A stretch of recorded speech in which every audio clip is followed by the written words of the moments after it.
On April 5th, 2010, at 3:02 p.m., West Virginia faced one of its worst natural disasters in all of history.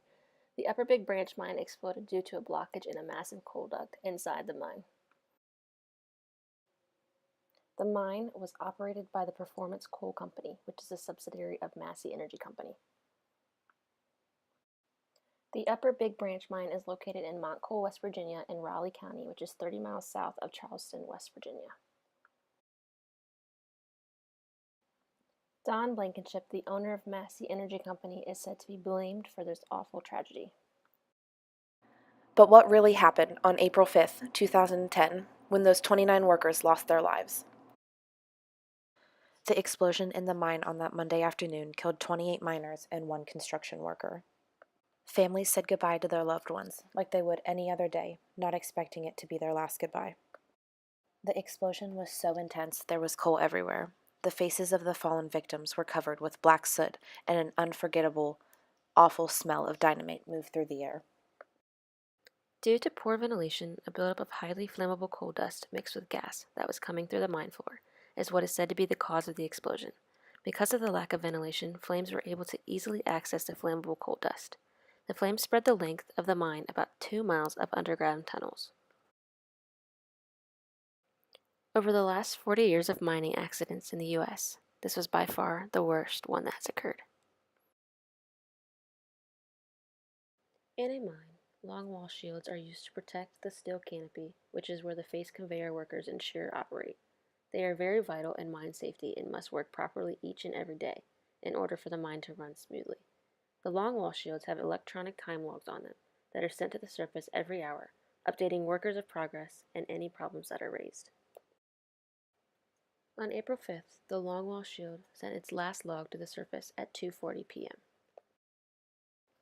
On further examination of the mine disaster, investigators found that methane was the main component that mixed with the built-up coal dust and caused the explosion.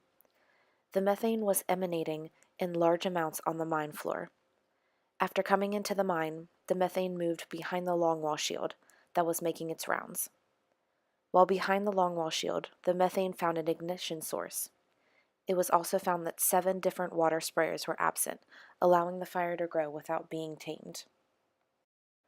While the long shield continued to cut, a methane ignition sparked, and that notified the shearer operator. Once the signal was sent, the shearer operator shut off the shearer, which occurred at 3 p.m. Even though the shearer was stopped, the flame continued to fill the tunnel because of the mass amounts of methane. The flames started to surround the longwall shield and burn faster. At this point, everyone was instructed to evacuate the mine since the fire was unable to be controlled. Because the fire was still burning behind the shields, it was being attained and could not be stopped. Workers tried to cut the methane gas from behind the shields, but was unsuccessful because the methane gas was too strong. Safety concerns filled the mine as workers were evacuating and still trying to contain the situation. The methane gas seemed to be emanating from not only the mine floor, but now the mine walls and surface. The methane was emanating at unnatural levels and adding too much fuel to the fire. The miners were too far underground and could not escape the methane gas from surrounding them. All too soon the flames caught up to the miners, and the mixture of methane and fire was too strong, causing another explosion. The death toll caused by the explosion was the highest in any American mine since a 1970 explosion that killed 38 at Finley Coal Company in Hyden, Kentucky. The blast at Upper Big Branch comes 4 years after a pair of other West Virginia mine disasters. An explosion that killed 12 miners at the Sago mine and a fire that killed 2 at the Aracoma Alma coal mine, which is a subsidiary of Massey. Rescue workers worked tirelessly to sift through the wreckage.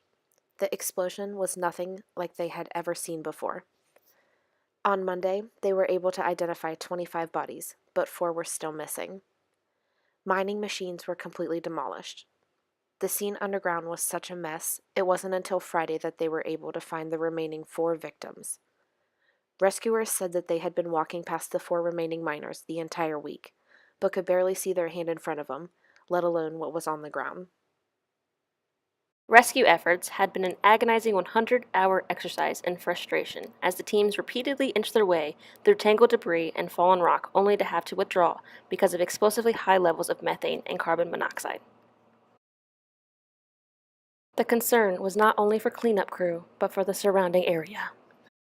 The explosion occurred a few miles from Marsh Fork Elementary School. Residents feared that the semi-liquid coal waste endangered school kids, with 2.8 billion gallons of toxic sludge sitting over an elementary school.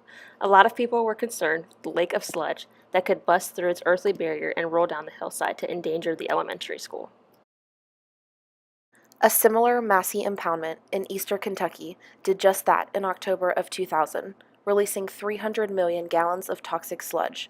With that slurry spill in Martin County, it was actually the worst environmental disaster in the U.S. east of the Mississippi.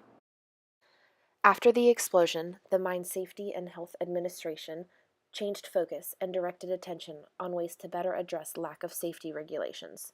Stricter rules were put in place, not only in Montcoal, but also around the country to try to prevent deaths from occurring. Even with stricter laws put into place, little has changed in regards to preventing miners' deaths. Congress rejected a bill that would have expanded criminal penalties for negligent mine owners and made it easier for miners to keep their jobs even under bad circumstances. Because of this explosion at the Upper Big Branch mine, neighboring towns were at risk of inhaling this deadly toxin and also of encountering the runoff of sludge buildup.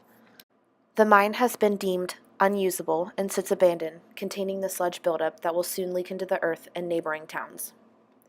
It was reported that CEO Blankenship had been cutting corners when it came to safety in the workplace of the mine. Even though investigators visited the mine almost daily, Blankenship was able to get away with false safety tests by threatening the workers with their jobs. West Virginia is known for its coal mines, and with coal mines comes a lot of jobs. Sometimes coal mining families are supported by the only income coming from working at the mine. This income is what provides for the families, and in some cases, this is all the families have to support themselves. With the jobs on the lines, workers had no choice but to comply with Blankenship and do what he wanted. The miners were so scared to talk to investigators that Blankenship was able to get away with whatever he wanted to. This disaster in Montcoal, West Virginia, was completely preventable and should have never occurred if it weren't due to Don Blankenship and his work with Massey Energy. On December 5, 2011, Massey owner Alpha Natural Resources declared that it would settle $209.5 million on fines, victim restitution, and mine safety improvements. This money, though, does not resolve any potential criminal violations by Performance Coal or Massey.